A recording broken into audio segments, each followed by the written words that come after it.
ಎಂ4 ನ್ಯೂಸ್ಗೆ ಸ್ವಾಗತ. ನಾನು ಸುನಿಲ್ ಹೊಸಕೋಟಿ.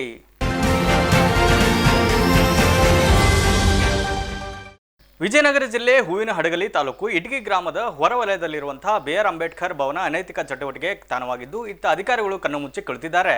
ಇಲ್ಲಿ BR ಅಂಬೇಡ್ಕರ್ ಭವನ ಗಬ್ಬು ನಾರುತ್ತಿದ್ದು ನಾಯಿ ಸತ್ತು ಬಿದ್ದರೂ ಗಮನ ಹರಿಸದ ಸಮಾಜ ಕಲ್ಯಾಣ ಇಲಾಖೆ ಅಧಿಕಾರಿಗಳು 2014ರಲ್ಲಿ ಮಾನ್ಯ ಸಿದ್ದರಾಮಯ್ಯನವರು ಮುಖ್ಯಮಂತ್ರಿ ಆದಂತಹ ಸಂದರ್ಭದಲ್ಲಿ ಎಚ್ ಆಂಜನೇಯನವರು ಸಮಾಜ ಕಲ್ಯಾಣ ಇಲಾಖೆ ಸಚಿವರು ಹಾಗೂ ಪಿಟಿ ಪರಮೇಶ್ವರ್ ನಾಯಕ್ ಕಾರ್ಮಿಕ ಸಚಿವರಾದಂತಹ ಸಂದರ್ಭದಲ್ಲಿ ಇಟಗಿಯ ಸೊನ್ನದ ರಸ್ತೆಯಲ್ಲಿ ಉದ್ಘಾಟನೆಗೊಂಡಿರುವಂತಹ ಈ ಭವನದಲ್ಲಿ ಅನೈತಿಕ ಚಟುವಟಿಕೆಯ ಸ್ಥಳವಾಗಿ ಮಾರ್ಪಟ್ಟಿರುವುದು ದುರದೃಷ್ಟಕರ.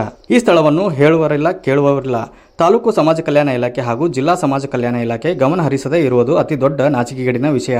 ಇದೇ ಸಂದರ್ಭದಲ್ಲಿ ದಲಿತ ಕಾಲೋನಿಯ ಯುವಕರು ಹನುಮಂತಪ್ಪ, ಹಮಾಲಿ ಫ್ಲಾಟ್ ನಾಗರಾಜು, ಶಾಂತ್, ಪ್ರವೀಣ್, ಇಂದ್ರ ನಾಗ್ ಇನ್ನೂ ಅನೇಕ ಯುವಕರು ಉಪಸ್ಥಿತರಿದ್ದರು.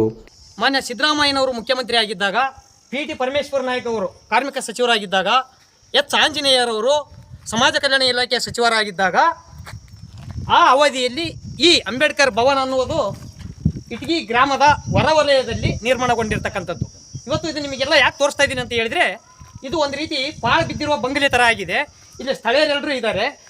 ಇಲ್ಲಿಯವರೆಗೂ ಗ್ರಾಮ ಪಂಚಾಯಿತಿ ಆಗಿರ್ಬೋದು, ಸಮಾಜ ಕಲ್ಯಾಣ ಇಲಾಖೆ ಆಗಿರ್ಬೋದು, ಇಲ್ಲಿ ಇರ್ತಕ್ಕಂಥ ಸ್ಥಳೀಯರಾಗಿರ್ಬೋದು, ಯಾವುದೇ ಕಾರಣಕ್ಕೂ ಮೂವ್ ಮಾಡ್ತಾ ಬರ್ತಾ ಇಲ್ಲ. ಇದನ್ನು ಒಂದು ರೀತಿ ಪಾಳು ಬಂಗ್ಲೆ ರೀತಿಯಲ್ಲಿ ಆಗಿಬಿಟ್ಟಿರ್ತಕ್ಕಂಥದ್ದು. ಒಂದು ಸುಮಾರು ವರ್ಷಗಳ ಕಾಲ ಯಾವುದೋ ಒಬ್ಬರಿಗೆ ಬಾಡಿಗೆ ಬಿಟ್ಟಿದ್ರಿಂದ ಆ ಬಾಡಿಗೆ ಹಣಕಾಸು ಯಾರಿಗೆ ಹೋಗ್ತಾ ಇದೆ ಏನು ಅಂತ ಇಲ್ಲಿವರೆಗೂ ಸಹ ಕನ್ಫರ್ಮೇಷನ್ ಇಲ್ಲ. ಹಾಗೆ ಆ ಹಣ ತಿಂದು ಇಲ್ಲಿ ಇಲಿಗಳ ಕಾಟ ಮತ್ತು ಇನ್ನೂ ಹಲವಾರು ರೀತಿ ತೊಂದರೆಗಳಾದಾಗ ಇದನ್ನು ಖಾಲಿ ಮಾಡಿಸಿದ್ದಾರೆ. ಅಲ್ಲಿ ಖಾಲಿ ಮಾಡಿಸಿದ ನಂತರ ಇವಾಗ ಇದು ಮತ್ತೆ ಹಾಳು ಬಿದ್ದಿರ್ತಕ್ಕಂಥದ್ದು. ಬನ್ನಿ ಅದು ಯಾವ ರೀತಿ ಇದೆ ಅಂತ ಹೇಳಿ ತಮ್ಮೆಲ್ಲರಿಗೂ ತೋರಿಸ್ತಾ ಇದ್ದೀನಿ.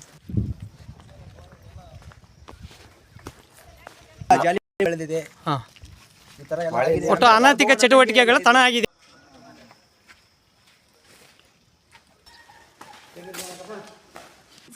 ಇದು ಈ ಭವನಕ್ಕೆ ನೀರಿನ ಸಪ್ಲೈ ಇದೆ. ಇದು ಸಪ್ಲೈ ಇಲ್ಲ. ಇಲ್ಲಿ ನೀವು ನಿಮ್ಮ ವಟಾರದಿಂದ ಇಲ್ಲಿ ಯಾವುದೇ ರೀತಿಯಾದಂತಹ ಕಾರ್ಯಕ್ರಮಗಳನ್ನು ಮಾಡಿದ್ರೆ ಮುಂಚೆ ಯಾವುದು ಮಾಡಿಲ್ಲ, ಮುಂಚೆಯಿಂದ ಯಾವುದು ಮಾಡಿಲ್ಲ. ಮದುವೆ ಆಗಿರ್ಬೋದು, ಯಾವುದೇ ಎಂಗೇಜ್ಮೆಂಟ್ ಆಗಿರ್ಬೋದು, ಆ ರೀತಿ ಯಾವ ಆಗಿಲ್ಲ. ಏನು ಉಪಯೋಗನೇ ಆಗಿಲ್ಲ.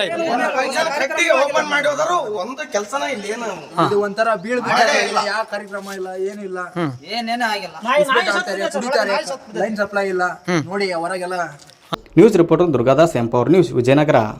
ಇದಿಷ್ಟು ಈ ಹೊತ್ತಿನ ಸುದ್ದಿ. ನಿರಂತರ ಸುದ್ದಿಗಾಗಿ ನೋಡ್ತಾ ಇರಿ ಎಂ4 ನ್ಯೂಸ್.